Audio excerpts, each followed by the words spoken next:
Twitter is in a famous battle right now with Elon. Twitter says 5% of its users are bots. Elon is very skeptical about that, but it's the wrong question. It doesn't matter what percentage of your as bots. So imagine if I said 5% of my army are Terminators. Well, the only question really would be how much more powerful are Terminators than regular people? And so activity is much more powerful than a number of users, especially if they're not very active. So what percentage of activity on social media is bots or driven by bots? That's the question that should be asked. In order to do that, all we need to do, in addition to knowing what percentage are bots, let's say 5%, we just know how much more active are bots than humans.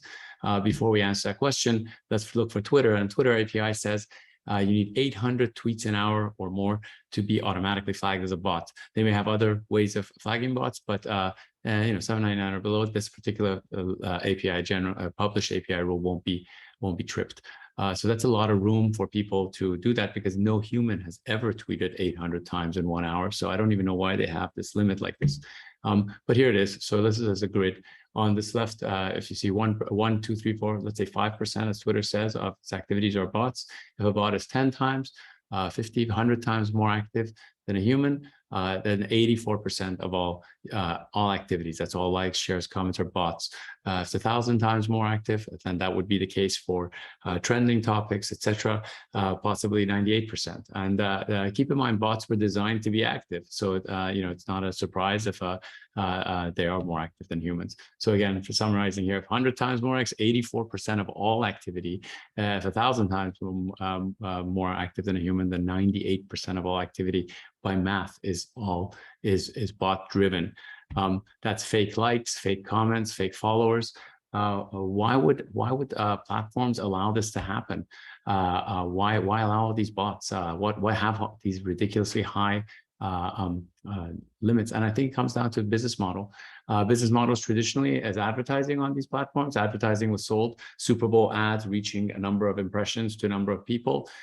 These companies come in and say, no, why do you want to buy impressions? You can buy engagement, you can buy clicks, you can buy actions and follows and other things. And if you want to buy those, we can track them for you. So by allowing actions that are even fake on the platform, not only do they engage users in more activity, but they also drive down the cost per click or cost per action. So if 98% of actions are fake, that means that you're getting 50 times more clicks than you would have if you had all those filtered out. That means 1/50th the cost of a per click, and makes it more attractive for these mediums. So their business models are stuck in this model. I should know a thing or two about this. I created something called Flipagram. Flipagram in 2013, 14, 15 timeframe was the #1 app in the world. We were the first people who got the rights to music and to be allowed to have all 40 million songs on iTunes to be used for user-generated content. This was a great app. 300 million people downloaded it. We had a major problem in that we couldn't get people to continue to engage in our app. Our app was a tool. They would put it into these social media platforms. They wouldn't engage on our app. We couldn't figure out the engagement loop. Along came an app called Musical.ly. Musical.ly took basically the same setup that we had, except that they figured out that if they just increased the number of likes and interactions, they multiplied the number of likes fakely. They were able to get much more engagement from people. Kids wanted likes, and so they inflated that currency, and kids rolled in there. Once the likes got too out of whack, they had to start faking comments, so the comment to like ratio was good. So they started putting in fake comments, so you didn't have 100,000 likes and only a few hundred comments. So they started faking comments. That faking comments and faking likes got them an incredible amount of engagement. As we were going on, we could just see all these little kids. Their problem was that they were targeting very young kids under the age of 13, and that's illegal. They started running into issues with the FCC and child endangerment.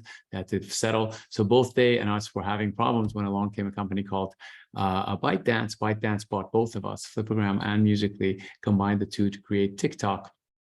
They famously layered a huge amount of AI on top of already the Musical.ly's platform, which was, creating fake engagement, fake likes, fake comments, and now they could see what content you liked, put those content. I would not be surprised if they are also putting fake profiles and having those profiles engaging with folks. Why would they do this? Well, doing this on TikTok creates an enormous amount of engagement for people, and that engagement is very, very valuable. People get sucked into it. People believe that this is real interactions that are happening. As they do, TikTok has risen to be the most valuable startup in the world. $400 billion private valuation right now. So it's I had a first-hand view of this. What could possibly go wrong? So they have fake engagement, all this fake stuff is happening. Well, keep in mind that these bots are controlled potentially by foreign governments. They're controlled by hackers, malicious hackers, commercial hackers. So, it's not just selling us another, extra t-shirt or a Nike versus a Converse. Many other things could go wrong. So fake likes create fake trends. Fake comments could create fake divisiveness. So you have situations where it was reported in the New York Times where the Women's March movement was derailed by Russian bot farms just fighting on both sides. Abortion, all these big topics can be very divisive, and fake followers can create fake popularity. Here's what can go wrong with fake popularity. If you remember, Donald Trump ran in 2016. He was surprised by how many followers he suddenly got, quote unquote followers, I say, he got on Twitter. Everyone else, the establishment that was railing against him, was surprised as well. Eventually, they caved in and gave him the GOP, the Republican nomination. He went ahead, securing that, got all the red vote, and won presidency of the United States. Why do I have followers in quotes and say that? Well, because we looked at, he got kicked off of Twitter in the 2020 timeframe for violating their principles, and he called on all his followers to come on to Truth Social with him, onto his own platform.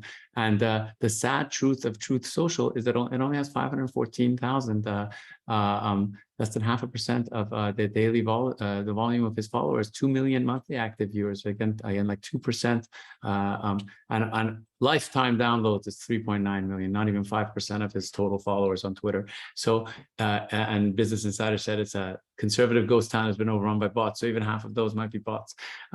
This is a real problem, because if you think about it, 2024 election cycle is coming. Truth Social is probably going to open up its APIs and be able to now take in a lot more bots and things. I wouldn't be surprised if we start to hear about a huge surge of users starting to download that app or whatever else.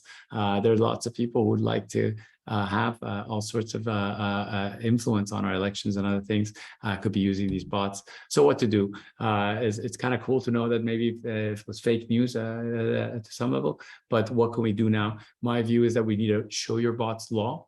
The only way to get this to be done, to work, is if there is a criminal liability for the people involved in running these platforms. If you are a person, an engineer, and you can identify or should reasonably be able to identify bots on your platform, you won't be held criminally liable unless you immediately and in writing request to your superiors that the bots be publicly identified. That's to say, each suspicious account should have a bot on it with a little flag saying where the tweet is coming from. So like Billy Bob 17 is a bot, and it could be coming from the Czech Republic or Russia or whatever. And then you can decide if you want to believe what they have to say. And you have to also file that with the FCC. Criminal charges can be pressed using existing laws for aiding and abetting false impersonation, because make no mistake, bots are impersonating people for financial gain or benefit. This is already a law that's punishable by felony up to 3 years imprisonment and 10K fine. I believe if we did that, we had this show your bots law in effect, we would have dozens of whistleblowers and completely blow the lid off of this and start to address the problem, at least be able to show the bots on these platforms so that we can make better decisions as a race. Thank you so much.